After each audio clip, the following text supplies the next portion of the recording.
tout en studio ce matin pour décrypter quelques titres à la une des journaux. Et pour cet exercice, ils sont trois confrères avec moi. Le tout premier débatteur que vous allez entendre dans cette émission, Serge Avidiamé. Il est rédacteur en chef du quotidien L'Affiche du jour. Serge Avidiamé, bonjour, bienvenue. Samuel, bonjour, bonjour à chacun, bonjour à tous. Deuxième débatteur dans cette émission, il est enseignant-chercheur à l'université d'Abomey-Calavi, docteur Paul-Marie Wessou. Bonjour, bienvenue à nouveau dans Que dit la presse? Bonjour Samuel, bonjour aux auditeurs et bonjour à tout le monde. Troisième débatteur au bout de la ligne, Marcel Zoumenou, directeur de publication du quotidien Le Patriote.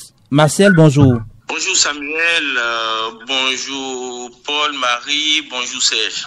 Retour sur le discours du chef de l'État face aux députés vendredi dernier. Aujourd'hui, nous parlons de l'aspect éducation dans son discours. Vous l'avez suivi le vendredi. Serge Avidiamé, je m'adresse à vous parce que, outre le métier, vous êtes également enseignant. L'école béninoise a oublié les années scolaires irrégulières émaillées de grèves sauvages. Rappelle ou souligne Patrice Talon dans son discours. Oui, sur ce plan, je suis d'accord avec lui. Je suis d'accord avec le chef de l'État que depuis son arrivée, il y a plus de grèves dans le pays, en tout cas dans le secteur éducatif. Sur ce point, on est d'accord. Maintenant, par quels moyens on est arrivé à ne plus avoir ces moments de grève? C'est là toute la question. Et puis, moi, je ne dis pas que les grèves autrefois perlées étaient de bonnes choses dans l'éducation. Mais quand vous êtes là et que vous voyez aujourd'hui qu'on retire, n'est-ce pas, le droit de grève aux enseignants, sinon on a limité, a-t-on dit, le droit de grève?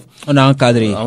Voilà, c'est le mot qu'ils ont utilisé. Et que l'accompagnement nécessaire, le suivi n'y est pas. On se demande réellement si l'école béninoise, l'enseignant béninois vit réellement, n'est-ce pas, de son métier. Paul-Marie Wessou, vous qui êtes enseignant, est-ce qu'on peut analyser l'efficacité ou la qualité de l'école béninoise à l'aune des grèves non perlées dans le système? Bon, écoutez, moi, vous savez que j'ai pris sur moi quand même la charge depuis un certain temps de remettre en cause tout ce qu'on dit et tout ce qu'on pense, parce que quoi qu'on dise, notre pays n'avance pas. Il n'avance pas. Au plan éducatif, c'est pire et c'est grave. Les grèves, d'accord, il y avait des grèves, ok. Je crois que vous êtes de la génération de ceux qui ont connu les grèves à l'école. Bien sûr. Faites l'expérience avec ceux qui n'ont pas connu les grèves à l'école parce qu'ils sont déjà en train de sortir. Ça fait 8 ans que ça dure. Ils sont en train de sortir, ils viennent en stage vers vous, ils font choses là. Faites l'expérience de les tester du point de vue de la compétence, du point de vue simplement de la qualité de la personne au travail, du point de vue de ce qu'ils sont. Et faites l'expérience et dites-moi si vous voyez la différence en faveur de ceux qui n'ont pas suivi les grèves ou de ceux qui ont suivi les grèves. En fait, le problème avec nous, c'est que dès qu'on a supprimé les grèves, on se dit tout est beau, quoi. Mais la réalité, c'est le fruit que cette suppression produit n'est pas bon. Il ne l'est pas en qualité, il ne l'est pas en quantité, il ne l'est pas et ça va causer un retard énorme à notre pays. Énorme parce que vous vivez dans les entreprises aujourd'hui et regardez comment les uns les autres se comportent aujourd'hui dans les entreprises. Je veux dire la génération qui n'a pas connu de grève. Et vous vous demanderez si vraiment elle a une conscience qui permette de se rendre compte que nous avons un défi énorme, défi de retard, défi d'incompétence, défi partout dans le pays qu'il faut essayer de résoudre. Elle n'a pas cette conscience. Et je ne pense pas que la suppression de grève ça a apporté quelque chose peut-être, parce que là, les enfants ne restent plus à la maison, donc les parents sont un peu plus libres de vaquer à leurs occupations. Mais en termes de qualité d'éducation, on est loin du compte. Docteur Paul-Marie Wessou, je reste avec vous, mais en tant qu'enseignant, vous savez que le décrochage scolaire dû aux grèves, ça fait peiner l'éducation nationale, non? Mais c'est ce que j'ai dit, que ça apporte, ça fait de sorte que le système puisse, comment on l'appelle, fonctionner ou fonctionner, puisque c'est ça qu'ils disent souvent, ça fonctionne. Mais la qualité du fonctionnement, c'est de ça que nous on parle. La qualité du fonctionnement et la qualité des produits qui sortent de l'école aujourd'hui. Je vous donne un exemple. La pression est tellement sur le système éducatif aujourd'hui que vous vous rappelez, il y a récemment un communiqué, ou je ne sais plus comment l'appeler, qui était sorti de la FLAC, soi-disant qu'il faut que désormais les enfants ne vont plus faire les mémoires, ils vont faire un rapport de stage, et on a réduit considérablement les cours que les gens recevaient, que nous on a reçus, qui sont des cours qu'on a reçus, qui font de nous ce que nous sommes aujourd'hui. Donc on a réduit le contenu considérablement parce qu'il n'y a pas de personnel. Je ne sais pas si vous comprenez. Parce qu'il n'y a pas de personnel. Cela fait que aujourd'hui, la qualité, d'abord la quantité de contenu à recevoir pour avoir la qualité ou la compétence qu'il faut, elle est assujettie, je vais dire, c'est assujetti donc aux demandes économiques, à la restriction, à l'austérité économique que nous vivons depuis 2016. Parce qu'il faut pas s'occulter, c'est un programme d'ajustement structurel qui est en cours dans notre pays depuis 2016. Donc, un programme d'action du gouvernement. Non, je parle de programme d'ajustement structurel, c'est-à-dire à l'image de ce que nous avons connu dans les années 80 et 90. Donc, c'est exactement ce qui est en cours. Et c'est imposé, vous le savez bien, par les Banque mondiale, FMI, les gens de l'extérieur qui nous regardent, qui nous envient, qui nous félicitent et qui nous disent que nous sommes sur la bonne voie. Marcel Zoumenou, que vous êtes d'accord avec ce développement de Paul-Marie Wessou qui soutient qu'au-delà de l'absence de grève, la qualité aujourd'hui de l'école béninoise ou des produits de l'école béninoise reste à désirer? Oui, absolument. Mais avant d'arriver à cela, je voudrais répondre à la question initiale qui a été posée, celle de savoir, oui, le gouvernement du camp qui quand même a réussi, je vais dire, à limiter les grèves. Et bon, moi je pense que c'est quelque chose de positif. Je pense que c'est quelque chose de positif parce que il faut avouer qu'à un moment donné, ça apparaissait comme un peu désordonné, les grèves étaient trop fantaisistes et que les limiter était devenu une bonne chose pour le bien-être de l'éducation et des enfants. Mais pour revenir à la question que tu m'as posée, le problème de la qualité de l'éducation, ce problème reste entier. Il reste entier au regard des produits qui s'en sortent aujourd'hui.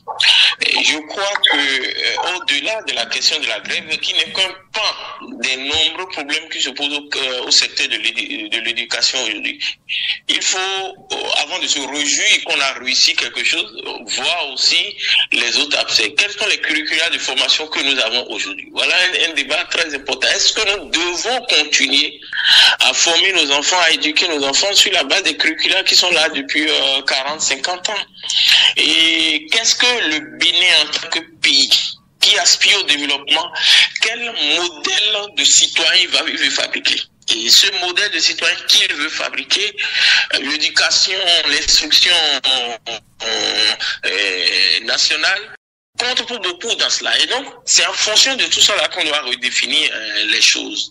Et après cela, il faut penser à tous les autres problèmes. Est-ce que nous avons des infrastructures de qualité? Est-ce que nous avons des enseignants de qualité? Le docteur Paul-Marie Wessou parlait de la qualité des produits. Mais déjà, moi, je pose le problème de la qualité de ceux qui enseignent aujourd'hui. C'est vrai, on a de très bons enseignants actuellement.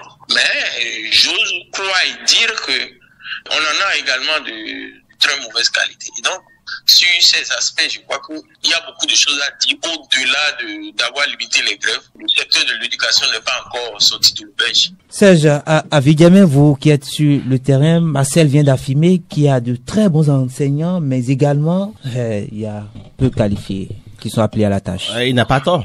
il n'a pas tort, et quand il le dit, en tant qu'enseignant également, j'ai la chair de poule quand il le dit, parce que parfois aussi moi-même je vois des collègues quand ils parlent français à côté de vous demandez si ce sont des enseignants. Non, c'est sérieux, malheureusement c'est le cas. On est d'accord, et le gouvernement de Patrice Talon a fait une réforme au niveau des enseignants vacataires, est devenu aujourd'hui AME, et quand vous voyez ces AME également, vous vous demandez mais vraiment, quand même, il y en a, quand vous passez devant leur classe, ils écrivent au tableau, il y en a qui écrivent avec des fautes. Vous voyez, le gouvernement aujourd'hui a fait des réformes, a-t-on dit. Je veux prendre le pan des AME. Aujourd'hui, nous sommes le 23 décembre. Donc, les élèves sont allés le 24, la veille de Noël, j'allais dire. Nous sommes allés en congé le 20, mais à la date du 20, est-ce que vous savez que des classes sont restées sans enseignants? Ça, c'est l'école dont on est fier, dont le président Patrice Talon a parlé, où il dit, bon, voilà qu'on est arrivé. Non, on n'est pas arrivé. Des classes sont restées sans enseignants jusqu'au 20 décembre 2024. On est d'accord. Dans quelle éducation, quel apprenant de qualité, quel cadre de qualité voulons-nous former quand des enseignants ne vont pas dans des classes? On estime qu'il y a pas de grève. Non, c'est une manière également déguisée de rester, de permettre aux apprenants de rester à la maison. Vous voyez? On fait le redéploiement, on fait ce que vous appelez les tests pour les aspirants, et au lieu de faire le redéploiement, on fait le redéploiement en fin novembre. Sinon, mi-novembre, les gens là viennent prendre service, ils doivent encore aller régler leurs problèmes, n'est-ce pas, à l'ANPE, avant de revenir dans les classes. Maintenant, les élèves, les apprenants qui doivent aller en congé, doivent rester à la maison pendant ces congés, on les convie maintenant pour venir faire des cours de rattrapage. Moi, j'avais un proviseur au lycée Béhanzin, personne au Béhanzin, qui m'a toujours dit que ce qu'on appelle cours de rattrapage n'existe pas. C'est anti-pédagogique. Vous voyez? Et donc, ces apprenants ne sont pas sûrs, sinon ces enseignants ne sont pas sûrs de terminer le programme avant la fin de l'année. Et ils ont des lacunes. Ils vont traîner ces lacunes-là tout au long, n'est-ce pas, de l'année. Ça, ce n'est qu'un pan de la question. Donc, aujourd'hui, moi, je ne dis pas que aucun effort n'a été fait. Le dit, c'est faire preuve de mauvaise foi. Mais qu'on se vante pour dire que bon, voilà, on est arrivé, que bon, voilà, l'école béninoise non, c'est faux. C'est archi faux. Je ne dis même pas que c'est du mensonge, mais je crois quand même que pour ceux-là qui sont sur le terrain, qui observent des choses, il faudrait que les directeurs d'école, les directeurs départementaux, et même remontent, n'est-ce pas, l'information jusqu'au ministre pour que les gens sachent que réellement dans les écoles ça ne marche pas. Ça c'est un point de la question. Là l'autre point, si vous permettez, Samuel. Oui, allez-y, c'est la vidéo. Vous savez également qu'aujourd'hui que les élèves dans des écoles secondaires au Bénin aujourd'hui, que des classes des cours se déroulent encore sous des arbres. Alors, on dit que bon, voilà, on est arrivé. Non, mais ça existe dans la vallée de Lomé, dans Semenkodi, et même, dans d'autres départements. Des salles décoiffées. Non seulement décoiffées, mais les salles, il manque de groupe pédagogique, c'est bien que on met les petits enfants sous les arbres pour faire cours. Les exposants du cours à beaucoup de choses. Moi, je crois que bon, voilà, il faut quand même être humble parfois quand on veut décrire, n'est-ce pas, les réalisations qu'on a effectuées, que bon, de penser qu'on est arrivé, c'est pas juste. On reste dans le sous-secteur de l'enseignement maternel et primaire. Beaucoup d'écoles ou de groupes pédagogiques fusionnés, une prouesse du régime Patrice Talon, tout au moins. Mais il a également évoqué dans son discours les cantines scolaires. C'est quand même heureux, non, que les repas chauds soient distribués aux enfants déshérités. Paul-Marie Wessou. Écoutez, personne ne dira que les cantines scolaires c'est une mauvaise chose, et je suis le premier à le reconnaître, et à dire que déjà dans les années, parce que ça pourrait paraître tout nouveau pour certains qui sont jeunes, qui ne comprennent pas grand chose, dans les années 80 où déjà moi j'étais à Logozoré 6e, j'ai été nourri aux cantines scolaires. J'ai vraiment, ça a été d'un apport important dans mon cursus, dans mon évolution à l'école. Donc c'est pas une chose nouvelle. Ok, on peut dire que c'est étendu à tout le Bénin aujourd'hui. C'est une bonne chose aussi. Alors, quand on a fini de dire ça, et ça, je veux rappeler à Marcel que, en fait, personne ne dit que les grèves sont une bonne chose et que en fait les grèves n'étant pas une bonne chose devraient être évitées et que la loi interdisant la grève est une mauvaise chose en ce sens que la grève est quand même un outil de pression sur les autorités politiques pour agir et améliorer les choses. Maintenant, quand on en abuse, ça c'est une mauvaise chose et nous l'avons tous déploré dans le temps. Mais supprimer les grèves totalement, à mon sens, est aussi une mauvaise chose. Maintenant, pour ce qui est des cantines scolaires, c'est une bonne chose. Seulement, vous entendez les échos du Bénin, vous venir, qui disent que des enfants sont privés de ces cantines parce qu'ils n'ont pas payé 25 francs ou 50 francs, je ne sais plus trop combien. Vous entendez dire ça? Et moi, je vous ai dit tout à l'heure que j'ai été nourri aux cantines scolaires. Je me rappelle que il y a deux choses qui m'ont moi aidé beaucoup à l'école, 6e, 5e, 6e, 5e, 4e, 3e. Ce sont les cantines scolaires et ce sont aussi les mangues ou les manguiers qui étaient derrière l'école à l'Okosoka qui nous permettaient à la récréation quand les autres se dirigeaient vers les bonnes dames et qu'ils avaient de l'argent dans la poche. Nous, on n'en avait pas, donc il fallait se diriger plutôt vers les manguiers. Alors, vous comprenez maintenant que 25 francs privent les enfants d'aller vers les cantines et que donc la réforme, elle est une bonne chose, mais sa mise en œuvre, c'est là aussi on voit les réalités et c'est aussi la preuve du visage réel du Bénin. Si le président Talon ne le savait pas, je crois que il a l'information maintenant et qu'il peut vérifier, qu'il peut faire vérifier par ses services spécialisés si les enfants, à cause de 25 francs, ne vont pas, ou à cause de 25 francs ou 50 francs, je ne sais plus précisément combien. Mais un parent doit faire l'effort de fournir au moins 25 francs, non, pour contribuer à la chose commune. Je viens de vous dire que nous, quand on allait à la cantine, nous, on ne payait aucun franc.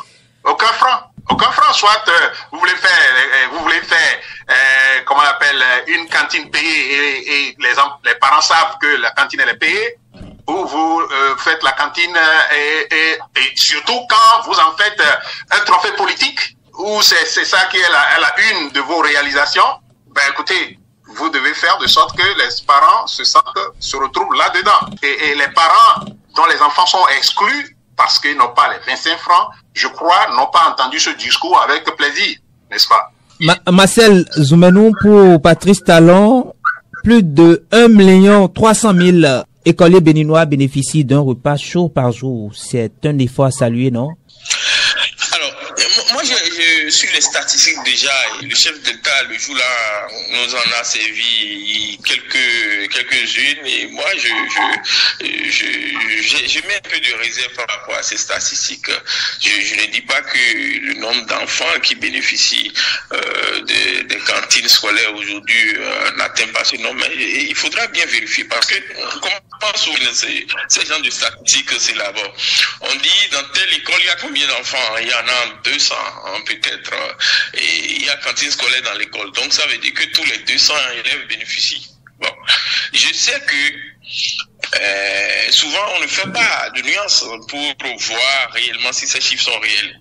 Il y a certains qui refusent carrément de prendre le repas manger à la cantine. Et donc, il y a certains dont les parents s'y opposent pour des raisons qui leur sont propres. Et à côté de ça, il y a le gros lot de ceux qui aujourd'hui n'ont pas les moyens de se soumettre aux contraintes pécuniaires de 25 francs par-ci, 50 francs par-là. Et la dernière fois, j'ai écouté notre confrère Cosme, quelqu'un qui a donné des exemples précis d'écoles où les enfants sont renvoyés juste parce qu'ils n'ont pas 25 francs. Et là, c'est un problème. Donc, sur les statistiques, déjà, moi, je pense qu'il faut revoir. Je ne suis pas non plus sûr que 80% des écoles primaires publiques des écoles au Bénin bénéficient de ça. Moi, au regard du nombre d'écoles que moi je connais et dans lesquelles il n'y a pas de programme de cantine scolaire.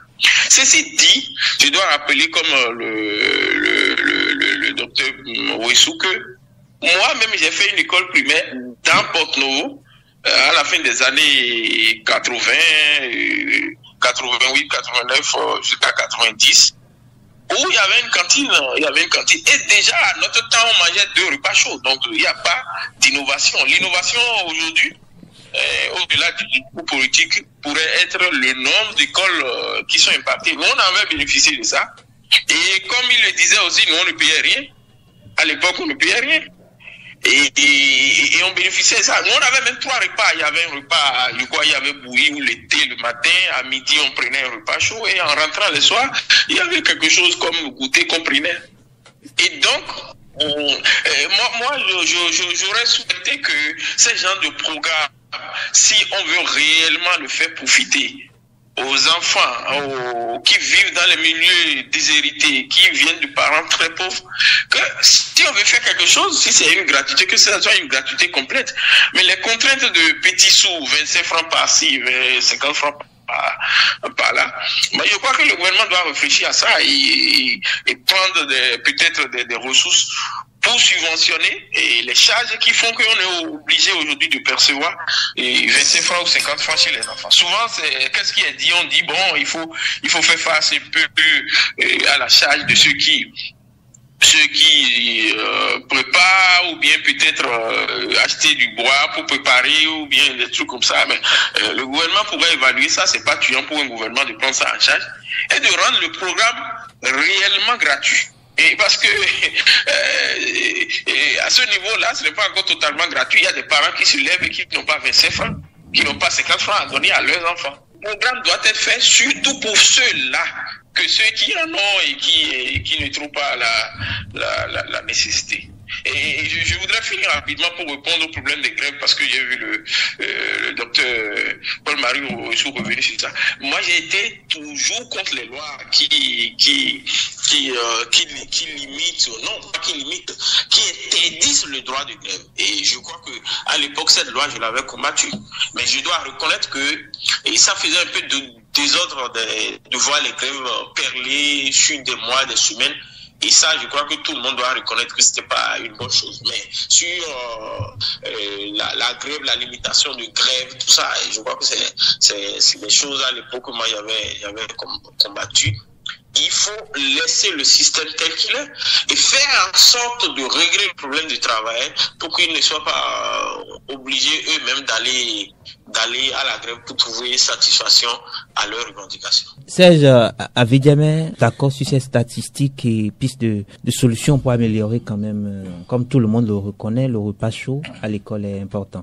Moi, je suis pas gouverneur, je suis pas député, ni cadre technique d'un ministère pour faire des propositions. Moi, je suis journaliste et moi, j'apporte, n'est-ce pas, des éclaircissements par rapport à ce que, au débat, donc c'est tout. Maintenant, par rapport au repas chaud, ça, voilà encore autre chose. Bon, docteur Paul-Marie Wessou et mon aîné Marcel, ils ont la chance d'avoir à leur époque des cantines scolaires. Moi, je n'ai jamais eu cette occasion. Mes enfants non plus parce qu'ils sont dans des cours privés. Bon, voilà, par ailleurs.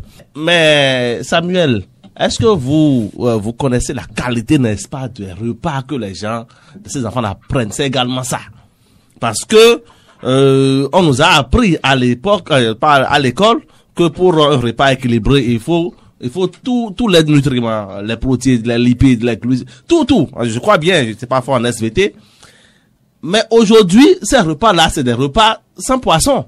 C'est des repas sans viande. Même les 50 francs, si tous les enfants de l'école apportent ce que vous appelez 50 francs ou bien 25 francs, ça ne permet pas aux bonnes dames d'acheter du poisson pour mettre sur les repas. C'est aussi un problème que le gouvernement, c'est pas de dire que quand on pense que bon, on a déjà tout fait qu'on est arrivé, c'est aussi un problème très sérieux. Et le gouvernement peut également subventionner au moins ces protéines, c'est quoi, c'est bien ça, hein, pour ces enfants, pour que les enfants puissent au moins 2 fois ou 3 fois par semaine prendre des repas avec de l'œuf, du poisson ou bien de la viande. C'est ça. Sinon, qu'en réalité, 80%, a-t-il dit, des élèves, prennent des repas chauds chaque jour avant de rentrer. Tout ça, c'est bien. C'est bien. Et moi, j'encourage le gouvernement à aller plus loin. Mais au-delà de ça également, il y a quand même beaucoup de choses qui ne sont pas bonnes et qu'on peut réellement améliorer. Et c'est dans cette amélioration que moi je pense que le discours du chef de l'État sur ce point m'a paru vraiment peu objectif. J'ai l'impression que moi je pense que dans le secteur de l'éducation vraiment tout est déjà rose, on a déjà 19 sur 20 et que le qui reste là, c'est que bon voilà, on peut quand même essayer. Non, il n'est même pas encore à 10. Je suis désolé, il n'est pas encore à 10 parce qu'il y a beaucoup de problèmes, beaucoup dans le secteur de l'éducation au Bénin.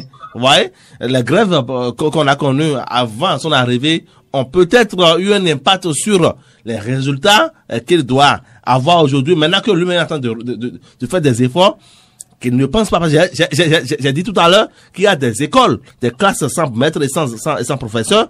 J'ai dit tout à l'heure qu'il y a encore des écoles sans classe. J'ai dit aujourd'hui que la qualité des enseignants laisse à désirer. Il faut faire l'effort de les amener dans les écoles normales, ces aspirants, pour les faire former. C'est aussi, il y a beaucoup de choses. Et quand il y a tout ce chantier, et qu'on pense qu'aujourd'hui que bon voilà, nous on a déjà mis la barre tellement haute que vraiment dans la sous-région ouest-africaine, on est les meilleurs. Non, on n'est pas encore les meilleurs. Moi, j'ai eu la chance quand même de faire quelques pays de la sous-région et je sais comment ce qu'on appelle l'éducation par rapport à ce que nous avons au Bénin. Le Bénin est encore très en retard par rapport à d'autres pays, même si des efforts ont été faits. Paul-Marie Ouessou, pourquoi les gouvernants n'osent pas changer les curricula de formation dans les écoles, notamment au cours primaire? Bon, le problème part d'abord de la racine. Vous savez que en réalité, l'école est un outil. Souvent, on accuse l'école. Mais on se trompe largement. On va revenir là-dessus, hein, les lycées techniques dont on parle là, on va revenir là-dessus peut-être. Mais déjà ici, on accuse à tort l'école de tous les maux. L'école est à l'image de notre pays. Je ne sais pas si vous comprenez ce que je dis par là. Le pays est comment? Où va notre pays aujourd'hui? Si vous vous posez cette question, et que vous trouvez la réponse, vous trouverez la réponse pour là où se trouve l'école. Parce que l'école est un outil pour la route que nous menons vers là où nous voulons aller. Ben, aujourd'hui, moi, ça c'est de mon point de vue, et puisque moi je suis différent de ceux qui sont avisés et qui sont à l'extérieur, moi, je ne vois pas où nous allons. Tout ce que nous avons fait, ce qu'on appelle développement, on a dit développement, ça y est, n'est-ce pas? Développement, ça y est. Mais où est le développement? Le développement, ce n'est pas les routes, hein? Parce que si le développement était les routes, Biden n'aurait pas mis des milliards de dollars pour reconstruire les routes des États-Unis pendant son mandat. Donc le développement, c'est pas les routes. Les routes, c'est du matériel qui se dégrade dans le temps. Oui, mais les routes font manger également, monsieur Ouessou. Je ne sais pas celui que les routes font manger. Hein. Quelqu'un m'a demandé hier, je crois hier, oui, pour venir ici, vous avez pris part des routes. J'ai dit, mais il faut que je vienne. Si vous m'invitez et que je n'ai pas d'argent pour prendre de l'essence ou pour prendre des médias, comment je peux aller là-bas? Donc, les routes font manger peut-être ceux qui construisent les routes et ceux qui font construire les routes. Mais il y a beaucoup de Béninois qui ne sont pas impliqués dans la construction des routes. Donc, je crois qu'il est important de se redéfinir, de savoir où est-ce que nous allons. Et quand nous saurons où est-ce que nous allons maintenant pouvoir poser les questions à notre école. Est-ce que toi, tu es capable de nous amener là où nous allons? Qu'est-ce qui te manque? Qu'est-ce que tu as jusque-là et qu'est-ce qui te manque? Or, c'est ce travail qu'on ne fait pas. Et dès que vous voyez, si quelqu'un va creuser un puits quelque part, il va publier partout qu'il a fait le meilleur des trucs au monde. Mais quand vous creusez un puits quelque part, il y a 1 milliard de puits à creuser et que vous avez creusé un puits quelque part, vous n'avez pas fait grand-chose, à mon sens. Hein. C'est comme ça que moi je vois la chose. Et donc, lorsque vous avez creusé un puits quelque part et que vous voulez parler du puits que vous avez creusé, vous devez être modeste dans votre triomphe. Donc, c'est important qu'on redéfinisse où est-ce que nous allons et comment l'école nous amène là. Je vais vous donner un exemple très simple, hein, parce que, rappelez-vous, dans sa tournée en 2021, je crois, hein, ou bien 2020, quand le président faisait tournée de reddition de comptes pour... Ça, c'était à la veille de la présidentielle. Voilà, de la présidentielle. Rappelez-vous qu'il a appelé un certain nombre de départements ou de facultés, ce sont des facultés de baba, n'est-ce pas? Moi, je suis dans une faculté. Et la faculté dans laquelle, moi, j'enseigne ou je peux prétendre enseigner, c'est la faculté des lettres, langues, arts et communication. Vous savez, aujourd'hui, si vous voulez développer un pays, vous avez besoin de savoir à quel partenaire je m'adresse, à quel moment de l'histoire pour que nous puissions pour que je puisse obtenir quelque chose d'eux. Et dans nos cours que nous recevons ou que je donne aujourd'hui, moi j'en ai reçu, mais je donne aussi aujourd'hui au département d'anglais, il y a ce que nous appelons les études britanniques, les études américaines, les études africaines. Qu'est-ce que ces études-là vous font? Parce que ce sont des départements de bavards, mais ces études-là vous permettent, si les moyens sont mis à la disposition des enseignants et des apprenants, d'avoir un pool de personnes qui connaissent bien ces pays et qui peuvent vous dire au moment T comment vous pouvez commercer avec ces pays, comment vous pouvez faire avec ces pays. Qu'est-ce que vous pouvez faire avec ces pays? Quels sont les atouts que nous avons par rapport à ces pays? Qu'est-ce que nous pouvons leur offrir? Qu'est-ce qu'ils peuvent nous donner? Donc, vous voyez, mais comme je vous le dis, on vient de réduire encore ce que nous on donnait, qui n'était pas encore à la taille d'amener les enfants, d'amener les apprenants et les chercheurs, les enseignants-chercheurs du département à être au service de la nation. Donc, dans ce sens-là, c'est-à-dire d'être ceux qui indiquent. Vous voyez, à peu près aller en France aujourd'hui, vous connaissez leurs institutions de recherche où on vous dit tel est spécialiste de l'Afrique, tel est spécialiste de tel pays, tel est spécialiste de telle autre chose. Donc, ces spécialités servent à quoi? Ça sert à informer le pays et les dirigeants sur comment commercer avec ces pays-là. Et donc, si on n'a pas les moyens d'aller jusqu'au bout et qu'on arrête le processus en pleine route, comme on avait pris l'habitude de le dire quand on était au secondaire, en métaphase 2, n'est-ce pas? Et puis, maintenant, on a dit métaphase 2, même c'est déjà trop, il faut redescendre encore là-bas pour être, disons, pour enfin faire un peu figuration, quoi. Ce type d'éducation va nous apporter quoi? Ça n'apporte rien au pays et ça ne nous permet de faire rien. Et donc, on a raison dans ce cas, donc d'appeler la chose, d'appeler le département ou la faculté des bavards. Mais le vrai problème, c'est où est-ce que nous allons et qu'est-ce qui nous permet d'aller là? Et ça, quand on a fini de se poser ce problème et qu'on sait clairement, les réponses à ce problème, eh bien, l'école est définie. Donc, la définition des programmes depuis le primaire est faite de sorte qu'on aille vers cela. Mais ce n'est pas le cas. Donc, il y a tellement de problèmes, comme nous tous nous l'avons reconnu maintenant dans le système éducatif. Il y a tellement de problèmes dans le système éducatif. Et donc, quand quelqu'un vient, il prend un petit, le plus petit des pans, le micron, on va dire, pan des problèmes auxquels il apporte une solution. Eh bien, il dit que bon, il a fait la chose la meilleure au monde. Mais le système, lui, il est là et lui ne ment pas. Il est là, il faut aller là. Regardez par exemple les réformes au campus. Ça donne quoi, les réformes là? Vous êtes rendu au campus pour voir? Oh mon Dieu. C'est-à-dire que nous avons de sérieux problèmes. Les réformes sont en train de tuer le système. Je l'ai déjà dit. Et moi, je le dis, et quiconque veut vraiment tester ma capacité à démontrer cela peut me mettre à l'épreuve et on va démontrer comment les réformes, ce que nous avons au campus là, c'est en train. Vous regardez par exemple depuis 2016, on n'a pas mis une brique pour construire des amphis au campus. On y reviendra, docteur Paul-Marie Ouissou.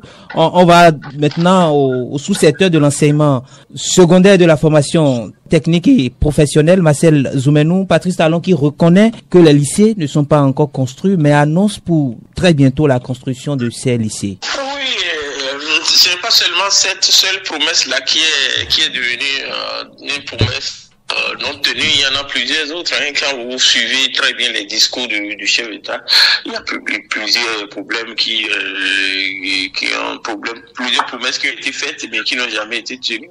Et je ne sais pas si vous, à votre niveau, vous pensez qu'on a déjà atteint la fameuse souveraineté énergétique que le chef d'État a clamé tout le temps ici. Je ne sais pas si vous l'avez déjà constaté.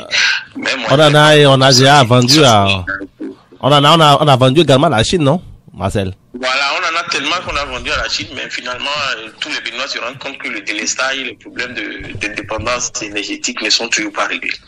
Et donc, sur le problème des listes techniques, oui, lui-même l'a reconnu et il a fait la promesse, mais je suis très sceptique. Je suis très sceptique. Parce qu'il est en fin de mandat, c'est ça? La possibilité, oui, pour la possibilité pour un gouvernement qui est en fin de mandat de réaliser autant d'infrastructures en si peu de temps. Parce qu'en réalité, il ne reste qu'un an au chef de l'État. Et ça, on ne le dit pas souvent, il reste un an, puisque l'année 2026, déjà en février, il y aura les élections. Et après les élections, je sais pas, donc, il ne reste qu'un an. Mais comment est-ce possible de réaliser tout cela en l'espace d'un an? Je trouve cela surréaliste. Et donc pour moi, ça reste une promesse politique comme toutes les autres. Je ne sais pas si le chef d'État pourra le dire. Mais ceci dit, je reviens sur un problème fondamental déjà abordé par Paul-Marie Ouessou sur et quelles sont les grandes orientations que nous donnons à notre système éducatif. Aujourd'hui, le gouvernement dit oui, il faut former beaucoup plus de gens dans les lycées, à l'école. Mais est-ce qu'on a besoin uniquement que de ça? C'est une question qu'il faut se poser. Est-ce qu'aujourd'hui, l'éducation, le seul objectif visé doit être de former des ouvriers de qualité, des ingénieurs et tout? Oui, on a besoin d'ingénieurs, on a besoin d'ouvriers de qualité dans le domaine de menuiserie, de la sidérurgie, de la soudure, tout ça. Mais on a également besoin des cadres qui peuvent concevoir des politiques publiques, qui peuvent réfléchir. C'est ce qu'on appelle les cadres de conception. Et nous avons besoin d'universités parce que dans tous les pays au monde, en tout cas, pour les pays qui se sont développés, ils se sont développés à partir d'une ressource très importante qui est le savoir. Et ce savoir, le savoir est fabriqué et le savoir est conçu par les grands universitaires, les chercheurs, les penseurs. Et vous voyez un pays comme les États-Unis, par exemple, première puissance au monde, qui investit, c'est le pays qui investit le plus dans les recherches scientifiques. Et donc, ce n'est pas surprenant que quand vous voyez chaque année le nombre d'Américains, de citoyens américains qui reçoivent le prix Nobel, ce n'est pas par hasard, c'est parce que ils en ont fait une priorité. Des pays comme la Chine, aujourd'hui, la recherche est une priorité, tout ça. Et tout ça, c'est des gens qui sont formés c'est des intellectuels, des universitaires, des chercheurs qui reçoivent des financements appropriés. La dernière fois, vous avez oublié que les enseignants ont fait des déclarations pour dire même que c'est le gouvernement qui a le plus méprisé la recherche scientifique et l'enseignement supérieur. Tous les laboratoires, les centres de recherche sont abandonnés, ne reçoivent aucune subvention de l'État. Ceux qui s'en sortent, c'est ceux qui ont des subventions extérieures. Mais comment vous pouvez faire le développement si vous laissez des pans importants, aussi importants que la recherche scientifique, l'innovation? Vous pensez qu'il faut former des ouvriers qualifiés, des techniciens dans les écoles professionnelles pour régler le problème. Là, il y a un problème de choix de priorité et de quel genre de citoyens nous voulons former. Et il faut faire en sorte que tout le monde ne soit pas que des ouvriers. On n'a pas besoin que des ouvriers dans un pays. Et là, ça revient toujours à ce que le docteur Ouessou disait, que je trouve vraiment pétillant. Je vais finir par quelques aspects déjà abordés par mon ami confrère Saïd tout à l'heure. Moi, je donne l'exemple que je vis à la maison.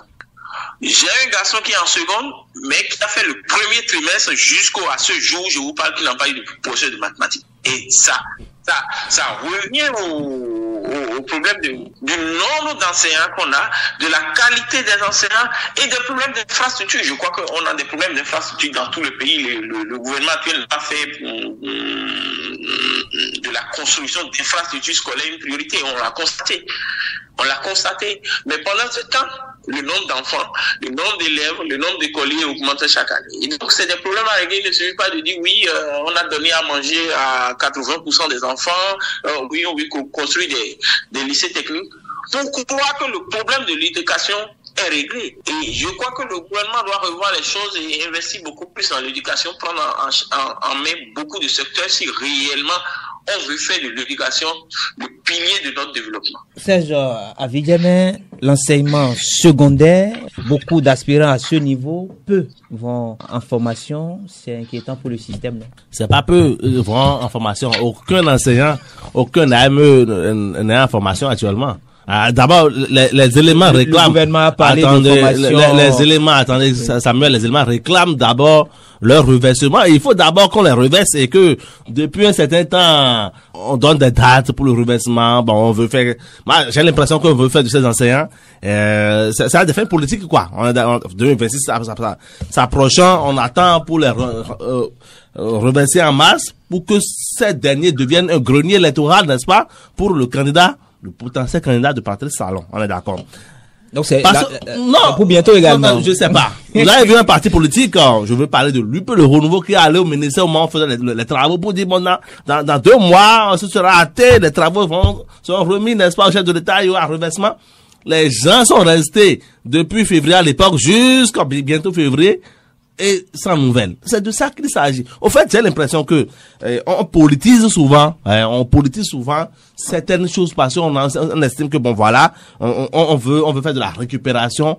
Ça ne marchera pas tout le temps. On est d'accord. Maintenant, moi je crois que dans l'enseignement, surtout dans le sous-secteur de l'enseignement secondaire aujourd'hui au Bénin, il y a du mieux. Ne pas le reconnaître, c'est faire preuve de mauvaise foi. À pas la qualité, n'est-ce pas, des enseignants. Et je dis également qu'il faudrait réellement que le chef de l'État pense à la formation de ces enseignants. On a vu, on peut reprocher à Boni Yahi la manière dont on a fait le reversement, la masse, n'est-ce pas, d'enseignants sédentaires à l'époque.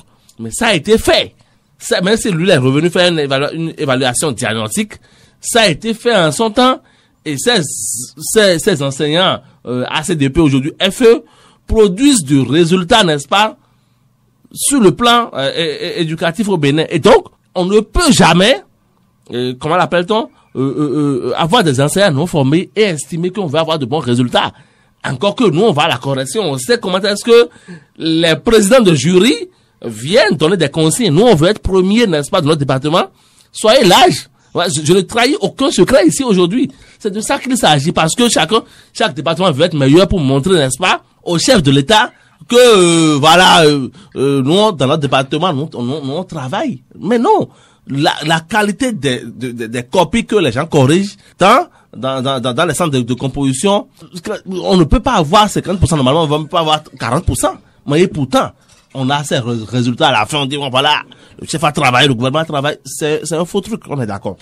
L'un dans l'autre aujourd'hui, des efforts, je le dis, je le répète, des efforts ont été faits depuis 2016 jusque-là, à commencer par le fameux retrait du droit de grève aux enseignants qui, plus ou moins, on sait que quand on commence en septembre, on finit en juillet.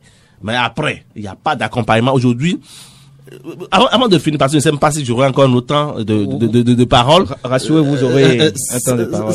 Samuel, quand le chef d'État faisait la campagne en 2016, il disait que quand je vais revenir aujourd'hui, quand je vais sur le pouvoir, vous aurez envie d'être enseignant. Aujourd'hui, je vous dis, allez demander aux enseignants aujourd'hui s'ils ont envie d'être enseignants. Non, ils n'ont pas envie. Ils n'ont pas envie. Ils ont regretté le passé honteux dont on a parlé là. Je sais pas, il y en a qui ont envie d'aller dans ce passé parce que à l'époque, les conditions, n'est-ce pas, de l'enseignant étaient meilleures. C'est au temps du président Boni Yahi, je ne fais pas son apologie, que l'enseignant sait ce qu'on appelle conduire une voiture. C'est au temps de Boni Yahi que l'enseignant sait ce qu'on appelle aller mettre une brique sous terre. Aujourd'hui, sous Patrice Talon, aller demander combien d'enseignants ont eu cette chance de mettre de briques sous terre. Il n'y en a pas. Ça aussi, c'est à son natif. Et quand on le dit, c'est pas faire preuve de mauvaise foi, malheureusement. Paul-Marie Wessou, l'épineuse question des aspirants au métier d'enseignant qui sont aujourd'hui là, sans avoir passé par une école normale, ils souffrent beaucoup le métier. Il y a quand même un creuset de ces aspirants encore donné de la voix. Ça, c'est un problème purement créé par le président Talon. Et je crois qu'il a la responsabilité de résoudre. C'est lui qui les a recrutés, les a appelés aspirants au métier de l'enseignement. Je ne sais pas moi ce que ça veut dire vraiment du tout. Voilà l'une des choses qui pour moi sont les tares qui handicapent le système éducatif. Tout ce qu'on appelle aspirant là, c'est une tare dont il faut se débarrasser. Ou vous voulez faire ou vous ne voulez pas faire. J'ai entendu dire tout à l'heure qu'il y a du mieux. Mais nous, on ne cherche pas le mieux, on cherche que le système fonctionne. Parce que quand vous dites qu'il y a du mieux, vous comparez à quelque chose. Mais écoutez, si quelqu'un m'a précédé, se met en route et sa force s'arrête à Alada et que moi je vais à Sehoué, j'ai fait du mieux. Ce n'est pas de ça que nous voulons. Nous voulons que les choses se fassent normalement pour produire de la qualité, comme on nous a dit que la route est de qualité. C'est de ça qu'il s'agit. Rappelez-vous, quelqu'un a dit au cours de cette année, je crois, Monseigneur Gaillé, quelque part, que le président Talon aime le Bénin plus que les Béninois. Et ça a fait du bruit dans le pays. Mais vous voyez, tout son discours n'est que l'illustration de ça. C'est-à-dire que vous pouvez voir tout ce qu'il fait et qui est matériel, c'est de la qualité. Mais quand vous prenez les hommes, vous voyez où est la qualité. Donc c'est ça le problème. Et nous ne voulons pas du mieux. Nous voulons des choses de qualité qui sont de qualité compétitive par rapport aux routes.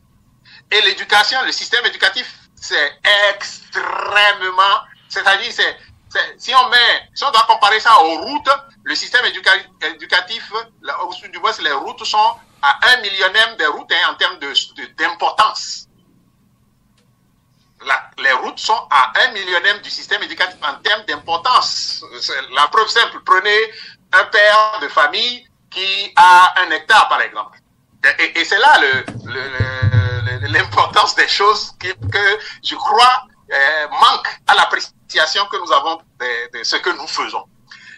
Prenez un père de famille qui a 1 hectare de champ et c'est la seule richesse qu'il a. Mais le peu de ressources qu'il a avec cette richesse, il décide de goudronner tout, de mettre des maisons à étage là-dessus et de mettre tout ce qu'il faut là sur l'hectare. Et l'autre père de famille qui a l'hectare là aussi et des ressources, et il a l'hectare et des ressources et il investit dans l'éducation de ses enfants, ok, et fait de sorte que les enfants aient vraiment tous les moyens pour développer l'hectare là en une grande entreprise demain. Lesquels des enfants vous pensez vont se développer, vont réussir mieux? C'est ça la question.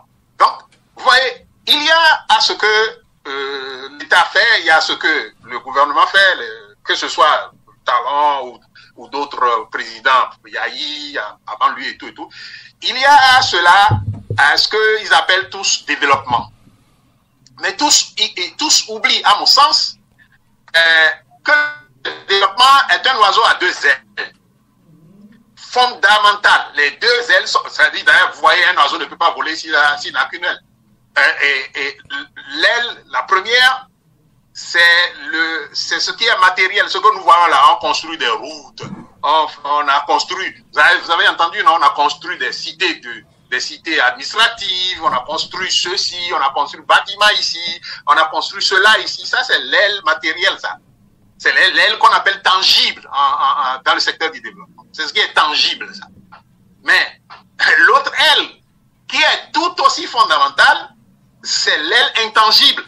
Et c'est ça, l'éducation fait partie de l'aile intangible. Et un certain nombre de choses, les valeurs morales, les valeurs que nous enseignons à nos enfants aujourd'hui, comment les enfants, est-ce que les enfants aujourd'hui aspirent, comme l'a dit tout à l'heure, je me rappelle plus, c'est Marcel. Serge Vidiabin. Mais voilà, Est-ce que les enfants aujourd'hui aspirent à être enseignants? Voilà les questions fondamentales. Et puis aussi, où allons-nous, quoi? Où allons-nous?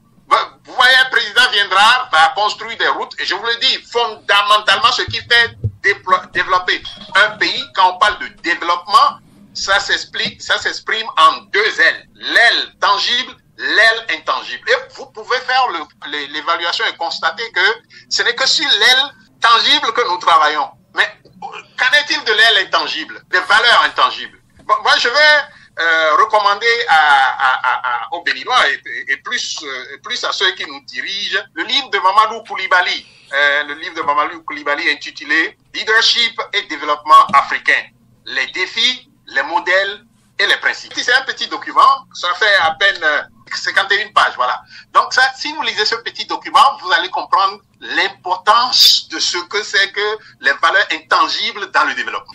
C'est pour cela que des gens s'émerveillent, parce que ça, c'est merveilleux, et ça, c'est émotionnel, hein. Mais nous, on n'a pas été éduqués pour apprécier les choses sur la base émotionnelle. Nous, on a été éduqués, et vous et moi avons exercé ou exerçons un métier dans lequel on n'apprécie pas les choses sur la base émotionnelle, mais sur la base de la rationalité et de ce que si nous prenons A plus B, est-ce que ça nous donne, si nous prenons 1 plus 2, est-ce que ça nous donne 1 ou est-ce que ça nous donne, comme l'a dit entre-temps l'autre, est-ce que 1 plus 2 nous donne 3? Donc, il est important que l'on se rende compte que lorsque on travaille à dire, on construit des routes. Les routes, je crois qu'au Houphouët-Boigny en a construit beaucoup, mais vous avez vu ce qu'est devenu la Côte d'Ivoire avec lui. Peut-être que celui qui est là aussi, vous voyez ce qu'il fait, construit des routes, des ponts, des choses comme ça, mais vous voyez ce que c'est que la Côte d'Ivoire. C'est-à-dire que, est-ce que la Côte d'Ivoire aujourd'hui, on peut dire que c'est un pays développé? Non. C'est très même loin de ce qu'on appelle développement, la Côte d'Ivoire. Donc, en gros, il est très important que l'on puisse savoir le travail que nous faisons aujourd'hui, c'est bon, mais ça, ce n'est que une fraction de l'ensemble des choses à faire, et qu'à partir de cet instant, nous devons faire de sorte que nous fassions ce que nous pouvons faire, en restant modestes dans le triomphe, et en passant la main à d'autres qui peuvent continuer l'œuvre et aller et porter la chose plus loin. Oui, mais on va faire dans l'esprit. On va faire un dernier tour de table, hein. Marcel Zoumeno, je commence par vous. Dans le sous-secteur de l'éducation ou de l'enseignement supérieur, pas de grand effort à ce niveau, hein, pas d'amphithéâtre construit, même si on a annoncé le recrutement d'aspirants à ce niveau également. Patrice Talon n'a pas passé au peigne fin cette actualité au niveau du supérieur. Je dois d'abord situer la politique globale du gouvernement dans les secteurs de l'éducation et de la santé. Vous voyez, c'est le gouvernement qui laisse mourir plein de Béninois pour des questions de dialyse. Et on a beau dire, mais ça ne lui dit rien. Et donc, moi, je crois que les questions de santé et d'éducation ne sont pas une très grande priorité pour le gouvernement. Et c'est le président Éric Molékou qui a trouvé une bonne formule pour qualifier. Le gouvernement préfère investir dans les choses que dans les hommes. Et quand vous voyez comment elle conduit ses politiques, vous constatez que la priorité est donnée aux belles choses. Les belles routes, oui, c'est ce que le père Adino parle de la promotion de la pierre, les routes, les belles infrastructures, mais tout ce qui est humain, sur lesquels on doit accorder priorité et dépenser, c'est dans ce secteur-là que le gouvernement réduit ses charges. Et donc, il faut intégrer la non-construction d'infrastructures scolaires, de classes, d'amphithéâtres dans cette politique. Et je crois même qu'au-delà de ça, qui a une vision qui ne transparaît pas faussement, mais qui pense qu'on est déjà trop nombreux, qu'il faut réduire de la population.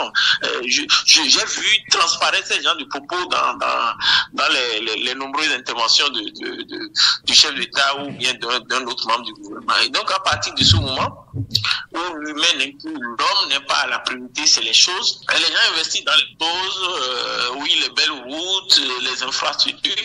Et quand on finit de les faire, et comme on a déjà assez de perceptions négatives sur la qualité du cadre béninois, des aides de compétences, pays de pagaille, ben on préfère solliciter des étrangers pour venir gérer tout ça là. Et vous voyez ça partout, dans toutes les structures qui sont directes, que ce soit à l'hôpital chic, la majorité du personnel vient de l'étranger, que ce soit le lycée Manuel Talon, la majorité ça vient de l'étranger, Sofitel, majorité vient de l'étranger.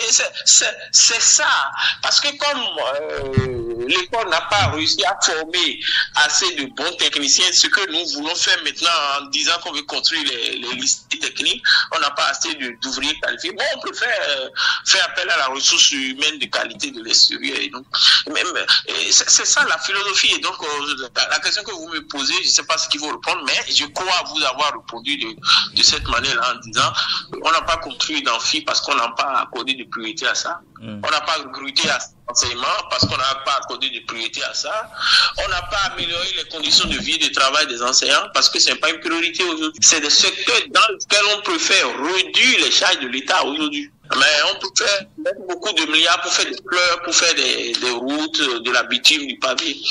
Serge Avidiamé, pour sortir de ce studio, le bilan au niveau des universités ne transparaît pas dans le discours de Patrice Talon. Bon, c'est une preuve suffisante qu'il a oublié. Non, il n'a pas oublié, c'est parce que c'est un échec que le président Patrice Talon a fait l'effort de ne pas mentionner, parce que dans le sous-secteur de l'enseignement supérieur, quand je regarde ce que son prédécesseur immédiat a fait, ce que il a fait, c'est surtout dans la construction des amphithéâtres. Écoutez, chaque année, le nombre d'étudiants, c'est pas docteur Paul-Marie Wessou qui me dira le contraire. Moi, j'ai eu le bac très récemment, docteur, j'ai eu le bac en 2008.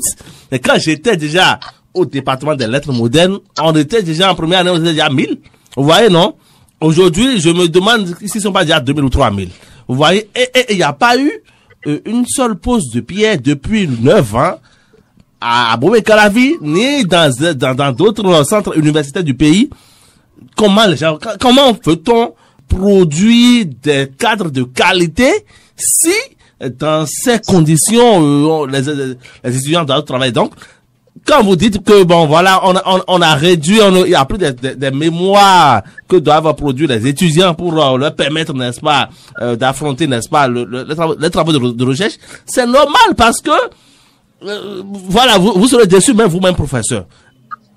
Moi je crois que zéro amphithéâtre construit, on a fait juste des réformes, on a essayé de changer les douaniers, on nomme les douaniers, les tout ça là, bon voilà, on fait ça juste pour maîtriser, n'est-ce pas, l'université, pour maîtriser l'enseignement supérieur. Et puis après, bon, vous dites, allez à l'école. Chaque année, au moins 30 000 étudiants vont, n'est-ce pas, dans les universités et zéro amphithéâtre construit. Comment on peut être fier? Donc, le chef de l'État, moi, je crois, pour ma part, que il a vu que dans ce secteur de l'éducation que c'est pas trop bon. Donc, il a fait peut-être exprès, je dis peut-être exprès de ne pas mentionner cela pour montrer, voilà, aux gens que bon, voilà, quand je dis dans l'enseignement, j'englobe tout.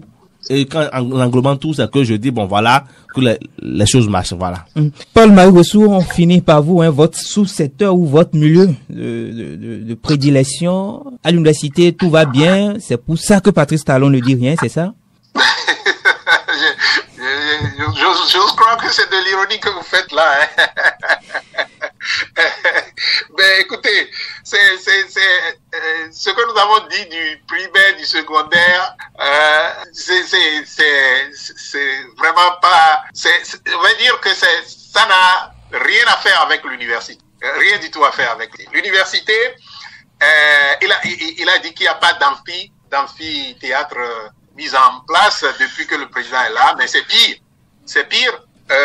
Depuis 2 ou 3 ou 4 ans maintenant, on ne recrute personne. Il n'y a pas de recrutement à l'université. On a promis déployer les aspirants aussi à ce niveau. Bon, je voudrais, moi, parce qu'il y a des aspirants qui attendent. Moi, j'ai décidé de ne pas être aspirant. J'enseigne à l'université depuis 2010. Et c'est pas aujourd'hui que je vais être aspirant. Donc, moi, j'ai décidé de ne pas m'inscrire sur cette plateforme qu'on appelle plateforme d'aspirants. Bon, ça, c'est moi, mon cas, Donc, mais il y a beaucoup de ces collègues amis qui sont inscrits qui sont inscrits depuis 2 ans ou 3 ans, je ne sais plus trop, et qui attendent. Et de nouveau, se sont encore inscrits cette année. Et donc, depuis que le président Talon a pris le pouvoir, c'est environ 80, je crois. Il y a eu une année où on a recruté 100 et puis après on a recruté 75 ou 20, 80.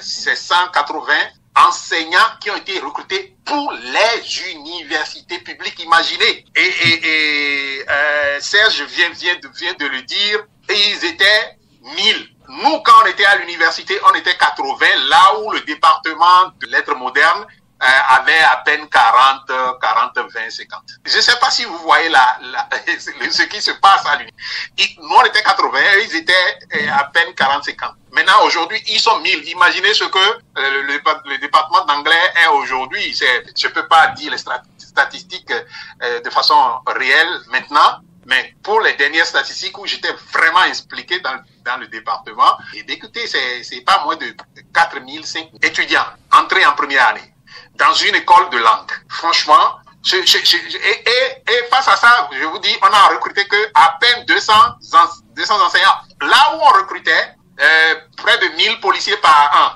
Je ne vois pas, si vous voyez la comparaison. On recrute près de 1000 policiers par an. 1000 policiers, les policiers sont chargés de notre sécurité, c'est une très bonne chose, mais c'est l'avenir de la nation, l'université. C'est la nation elle-même, sa production, ça produit. Mais là, vous voyez, on ne recrute pas du tout d'enseignants. Maintenant, on peut, après notre émission là, on peut déployer les 1000 enseignants ou 1000 autres, quelque chose qu'on veut là-dedans, mais on aura fait du tort à ceux qui ont dû gérer le système comme ça, et qui sont obligés de réduire le nombre de cours, réduire ceci, réduire cela. Et c'est-à-dire, je vous ai parlé tout à l'heure de programme d'ajustement structurel. C'est ça qu'on voulait nous faire quand on est entré au campus et nous avons refusé. C'est pour cela que j'ai interpellé la dernière fois les gens, comme Agbang Bata Séraphin, interpellé les gens qui ont fait à Tchekini là et tout ça là. Vous voyez maintenant, donc en dehors de recrutement d'enseignants, je vais vous donner un exemple. Je ne vais pas donner de nom, mais je vais vous donner un exemple pour que vous voyez à peu près le drame qui se joue à l'université. La recherche, aucun pays, c'est parce que quand on vous dit développement, si quelqu'un vient vous parler de développement et n'a pas parlé de recherche, cette personne vous trompe. Et il faut même pas l'écouter. Aucun pays au monde ne s'est développé sans recherche. La recherche, c'est le premier outil de développement. Et donc, chaque fois qu'un gouvernement vous parle de je développe le pays, n'a qu'à vous dire combien il a investi dans la recherche. Les enseignants à l'université se peinent pour faire de la recherche. Et je vous dis, ça dépend du moyen que vous avez. Si vous avez parlé par exemple du cas des études britanniques par exemple, qui vous permettraient de savoir comment vous pouvez mieux commercer avec la Grande-Bretagne et qu'est-ce que vous pouvez gagner, qu'est-ce que vous ne pouvez pas gagner de la Grande-Bretagne. Mais si vous n'avez pas les moyens d'aller jusqu'au bout pour faire la recherche, pour être sur l'affaire tous les jours, en train de suivre, voir qu'est-ce qui se passe. Quand, par exemple, on a là, en ce moment le gouvernement travailliste, quelle est la relation que nous pouvons avoir avec quelles ont été nos relations avec le gouvernement conservateur qui est parti, etc., etc. Vous n'avez pas ça, vous allez seulement en Grande-Bretagne, bon, vous avez quelques amis qui vous disent, oh, allez, venez, ça va marcher, et puis vous n'obtenez pas grand-chose. La recherche est au cœur, mais il y a des enseignants qui se battent, je vous assure, au cœur de cette université-là, pour trouver donc des moyens de quand même assurer ce qu'ils sont, enseignants-chercheurs. Et ils essaient de trouver des organisations qui peuvent leur permettre d'avoir les équipements. Vous savez que la recherche, c'est beaucoup de moyens de laboratoire qu'il faut aller chercher et trouver pour pouvoir faire les tests, pour faire ci, pour faire ça. Les enseignants investissent dans ça et s'investissent pour obtenir que les autres leur donnent les équipements. C'est-à-dire que notre État ne peut pas s'adresser à notre État pour avoir ça. Donc, ils s'investissent pour aller acquérir l'équipement de l'extérieur. Mais je vous assure, demandez à ceux qui arrivent à le faire comment on leur mène la vie dure à l'université.